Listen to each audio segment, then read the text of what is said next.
ایک بندہ بڑا گناہگار تھا، بستی والوں نے اٹھا کے اس کو جنگل میں پھینک دیا، تو اتنا گندا آدمی ہے، جا جنگل میں چلا جا۔ وہ جنگل میں رہنے لگ گیا، جنگل میں کوئی نہیں تھا، وہ رو پڑا، کہنے لگا مالک دیکھ کوئی نہیں ہے، اکیلا ہوں، نہ میری ماں ہے نہ میرا باپ ہے، ادھر کوئی نہیں ہے، میں اکیلا ہوں مالک، میں اکیلا ہوں۔ رب تعالیٰ نے ایک فرشتہ اس کی ماں کے روپ میں بھیج دیا، ایک فرشتہ اس کے باپ کے روپ میں بھیج دیا، کچھ بچوں کے روپ میں بھیج دیا، اسے دیکھا وہ خوش ہو گیا، کہنا مالک دیکھ میرے بچے ہیں، میرے بیوی سب میرے پاس آ گئے ہیں، اور اسی حالت میں فوت ہوا۔ رب تعالیٰ نے اس دور کے نیک بندے کو وحی فرمائی، جاؤ جنگل میں ہمارا دوست فوت ہو گیا، جاؤ اس کا نماز جنازہ پڑھاؤ۔ اس بندے نے 70 بار گناہ کیے، داتا صاحب کشف المحجوب میں لکھتے ہیں، توبہ کرتا تھا پھر گناہ کرتا، پھر توبہ کرتا پھر گناہ کرتا، پھر جہنم میں لے جانے والا کوئی عمل کر لیتا، پھر توبہ کرتا جو جنت میں لے جانے والا عمل ہے، پھر گناہ کرتا، توبہ توڑ دیا کرتا تھا۔ جب 70 بار ہو گیا، اب اس نے گناہ کیا تو ڈر گیا،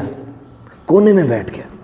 چادر اوڑھ لی، اب میں کس منہ سے توبہ کروں گا، ڈر گیا کہ میں کس منہ سے توبہ کروں، 70 بار توبہ توڑی ہے میں کیسے جاؤں؟ یہاں تو کسی بندے کے پاس ایسا کرو، وائلیشن کرو، اس کے رول کی منہ نہیں لگائے گا، پھانسی چڑھا دے گا، مار دے گا۔ 70 بار جب توبہ کی، توبہ توڑی، سر جھکا کے بیٹھا ہے، آواز آئی، بندے